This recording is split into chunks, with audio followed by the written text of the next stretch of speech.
Welcome to The Explainer. Today, we're diving into something absolutely wild. We are setting our sights on one of the most intense, multi-layered, and frankly, completely exhausting experiences a student can go through, preparing for India's highly competitive medical entrance exam, Neet.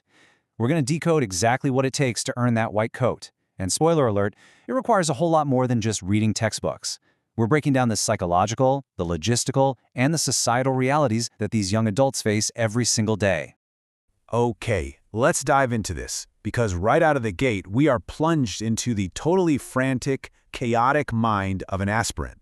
Imagine being so consumed by your studies that your very thoughts are just this jumbled mess of medical jargon and sheer panic. The source material paints this incredibly vivid picture of a student literally hallucinating about losing a patient to cardiogenic shock, all because she skipped a single chapter on the cardiac conduction system.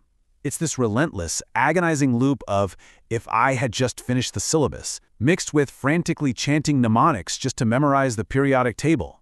This isn't just studying, you know. This is a state of perpetual academic survival. Section 1. The Grind of Neet, a Gaily Mental Battle.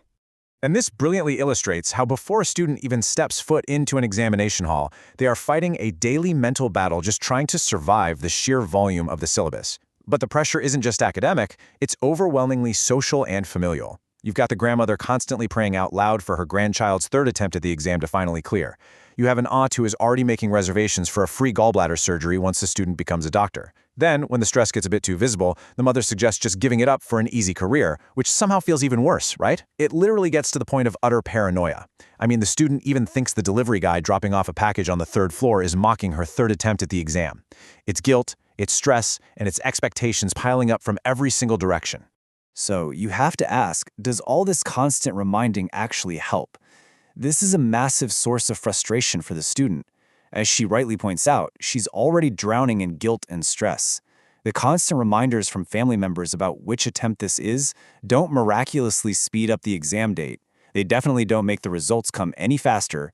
They just multiply the heavy psychological burden she has to carry over to her study desk every single day. Section 2. The Numbers and Competition, the National Scale. Let's zoom out to the national scale for a moment. 560. Now, if a student takes a mock exam and brings home a score of 560, a parent might look at that and think, hey, that's a pretty good score. But in the incredibly brutal ecosystem of Neet, seeing a 560 doesn't trigger a celebration. It triggers pure, unadulterated panic. So the crucial point is that number exists in a vacuum until you compare it to the actual competition.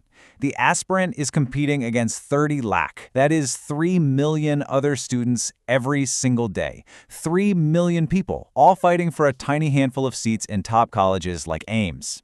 To put that into perspective, that's like an entire major city fighting for the same few spots. This creates a massive disconnect. You have well-meaning parents trying to be supportive, seeing 560 and saying, you did well. But the student? They know the brutal statistical reality. They know that with 3 million competitors, marks are just one part of the equation. If the rank isn't incredibly high, those marks are practically meaningless. It leaves the student constantly feeling inadequate, crying out, I have to be better. This is just not enough. Section 3. Realities of Medicine. Existential Dread. As if the academic pressure wasn't already enough, there is a very real existential dread surrounding the medical profession today. 7. According to a news broadcast in our source material, this number represents the 7th incident of violence against the medical community in a single month, a doctor being attacked in their own clinic. It raises widespread concern and shows a deeply troubling trend for the very profession these students are sacrificing their youth to enter. Which poses this heavy, lingering question directly to us. Is it really worth it to be a doctor today? When the news reports air, you see the mother's immediate, terrifying worry for her daughter's physical safety. And how does the student respond? Tragically, yet casually, she just says, don't worry, I'll learn karate. The fact that a future doctor feels she needs to learn martial arts just to safely practice medicine, that is a staggering reflection of the reality they're stepping into. Section 4. Chaos of the Process, Logistical Nightmares. Let's move to and see how this builds, because mastering the syllabus is really only half the battle. Outside the textbooks, the administrative journey is incredibly draining. First, there's the form submission. The student fills out the paperwork early, hoping for a nearby center, but still gets assigned a location incredibly far away, forcing last-minute travel stress onto an already anxious mind. Then comes the post-exam period, which you'd think would be a time to relax, right? Instead, it's hijacked by terrifying rumors. Phone calls from friends panicking about alleged paper leaks. Whispers that only students with grace marks will have to retake the exam. The uncertainty is completely paralyzing. And then comes the ultimate climax, result day. The culmination of years of sacrificed sleep and social life comes down to a randomly loading web page.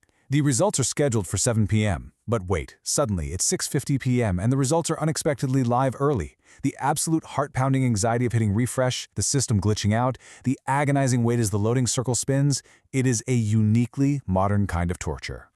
But then, the screen finally renders. The emotional peak of this entire journey hits. The tears, the screaming, the jumping up and down, shouting, "I am going to be a doctor."